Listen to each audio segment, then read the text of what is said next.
So it depends on where is the cancer and what is the stage of cancer.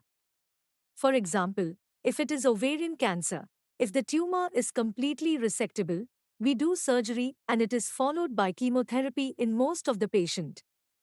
However, if by surgery we will not be able to dissect the tumor completely, then we give chemotherapy, shrink the tumor, and then take patient for surgery.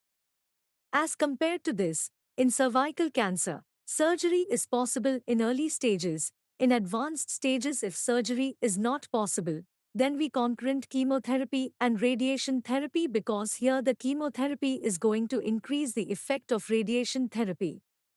So both the therapies are given together. Once the disease is in stage 4 or it has spread to other organs like lungs, liver, etc., then the intent of the treatment is to keep the disease under control, and in this condition, all the patients will be offered chemotherapy.